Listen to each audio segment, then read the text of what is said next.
नमस्कार, मैं हूं राज और आप देख रहे हैं pure politics. Bharatiya Janata party के लिए एक और अच्छी खबर है। चंडीगढ़ से भारतीय जनता पार्टी का मेयर इस बार चंडीगढ़ में होगा सौरभ जोशी। वहां के नए मेयर होंगे जो भारतीय जनता पार्टी से ताल्लुक रखते हैं। आप ये समझिए कि ये भारतीय जनता पार्टी के लिए कोई छोटी मोटी जीत नहीं है।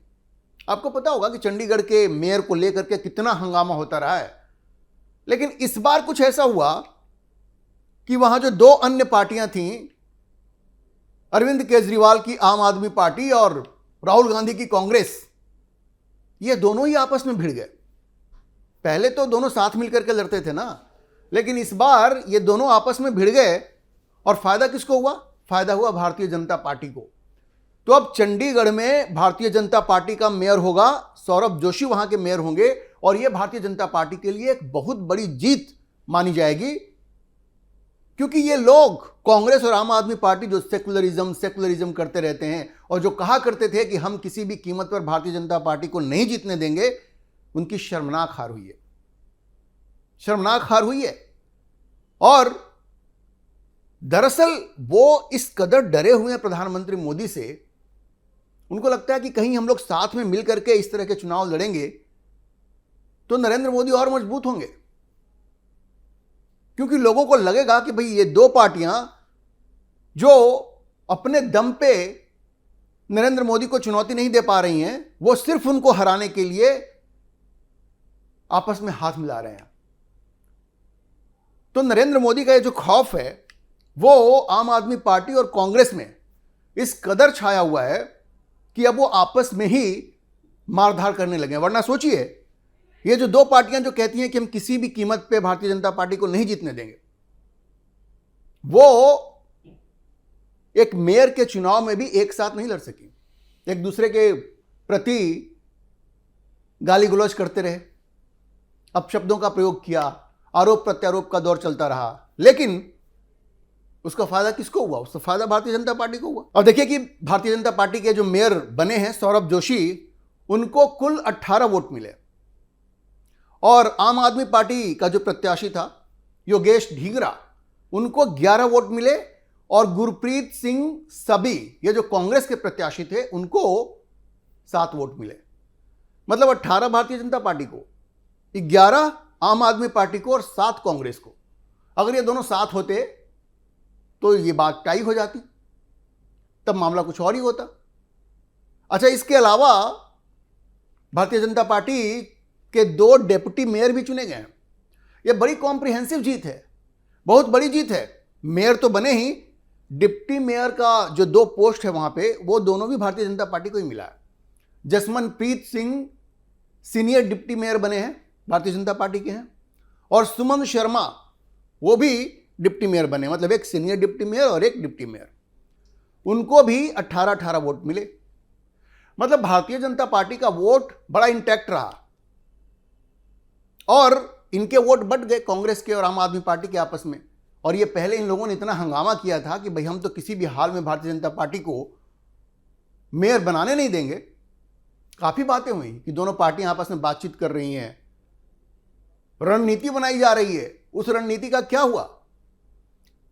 दरअसल दोनों पार्टियों के बीच में अविश्वास इतना है। अरे भाई सोचिए कि चंडीगढ़, पंजाब, यहां आम आदमी पार्टी के लिए खतरा कौन है? कांग्रेस ही तो है। तो उनके साथ आप कैसे हाथ मिलाएंगे?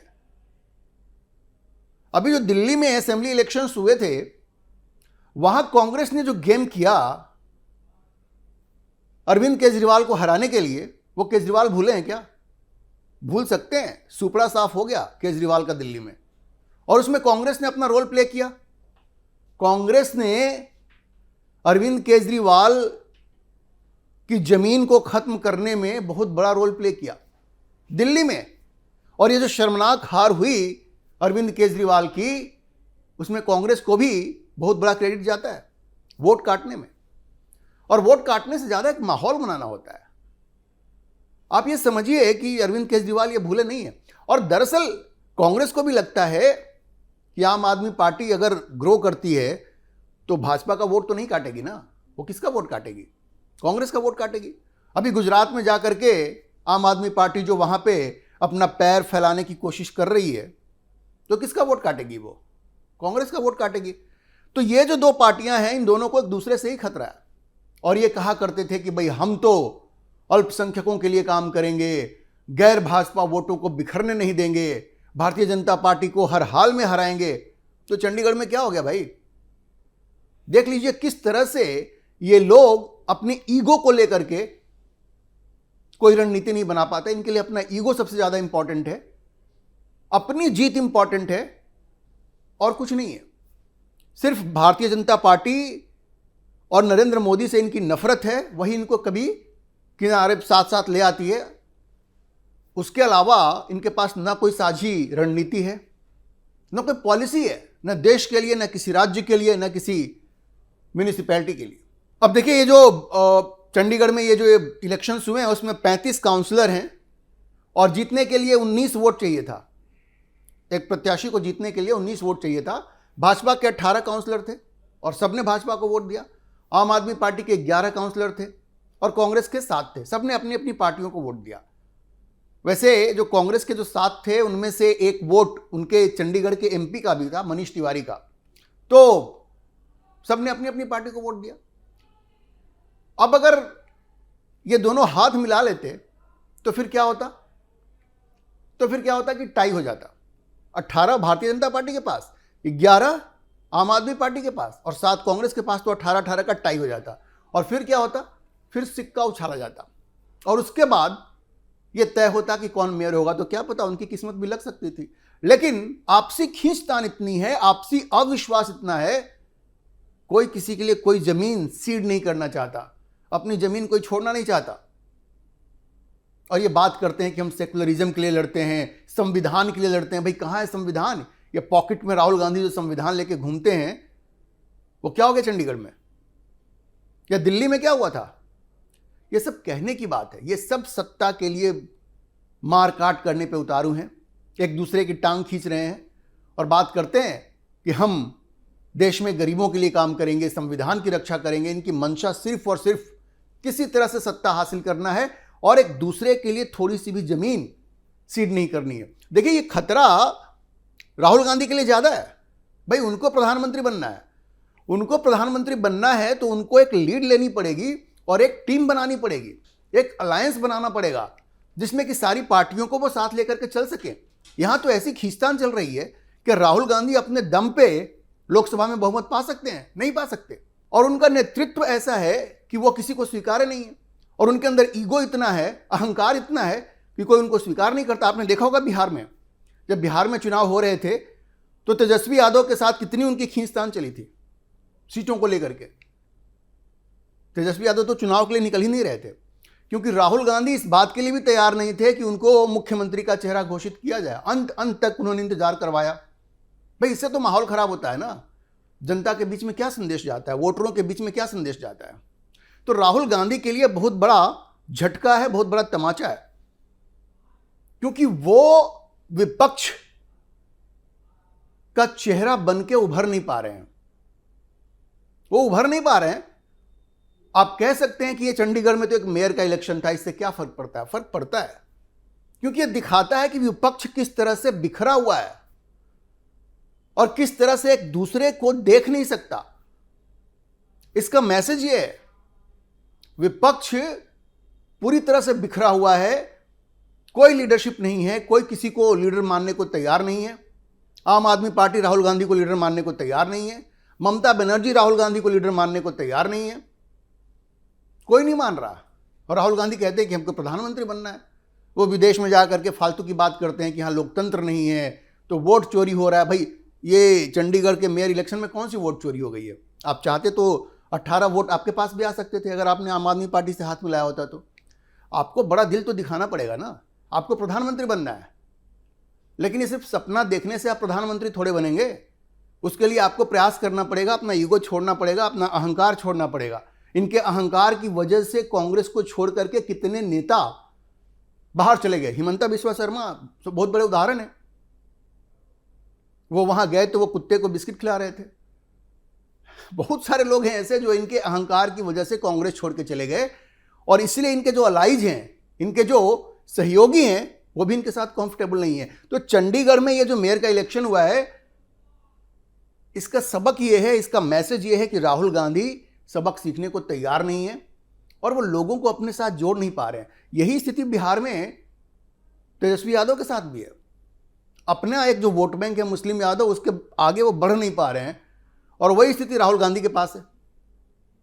तो ये सब लोग ऐसे लोग हैं जिनके पास कोई दूरदर्शिता नहीं है, कोई नेतृत्व क्षमता नहीं है, और उधर तेजस्वी को मुख्यमंत्री बनना है, इनको प्रधानमंत्री बनना है, लीडरशिप क्वालिटी है नहीं। अच्छा, मैं आपको बता दूं कि ये जो चंडीगढ़ में ये जो मेयर का इलेक्शन हुआ है, ये 2026 में इसका अंतिम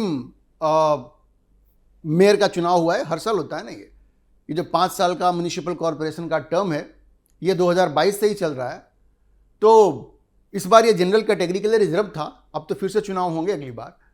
लेकिन ये जो हार है अरविंद केजरीवाल की और राहुल गांधी की, ये बहुत बड़ा सबक है विपक्ष के लिए कि वो अगर चाहते हैं कि नरेंद्र मोदी को चैलेंज कर सकें तो उनको अपना घर ठीक करना पड़ेगा, आपसी सामंजस्य कोऑर्डिनेशन बढ़ाना पड़ेगा, और ये ईगो राहुल गांधी को छोड़ना पड़ेगा। और अगर नहीं छोड़ेंगे तो भूल जाएं, अपने जीवन में तो वो नरेंद्र मोदी को चुनौती नहीं दे सकते।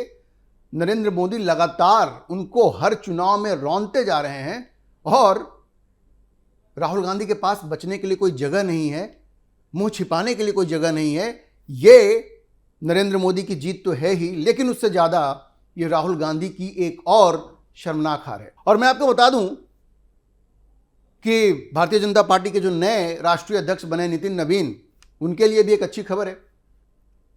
उनके राष्ट्रीय अध्यक्ष बनने के बाद ये पहली जीत है, वो भी बड़े खुश होंगे, और भारतीय जनता पार्टी का जो मनोबल है इससे और बढ़ेगा।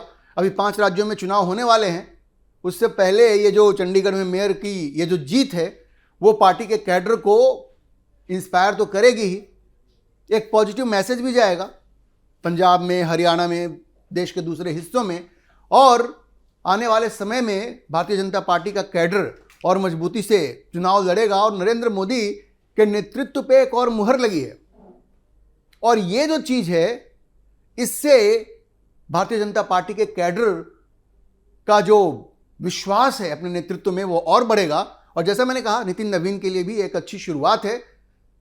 वो कह सकते हैं कि भाई हमारे आते ही एक अच्छी जीत मिली है, और आगे चल करके भारतीय जनता पार्टी उनके नेतृत्व में अच्छा प्रदर्शन करेगी। उनके कैडर, उनके कार्यकर्ता ये जरूर कह सकते हैं।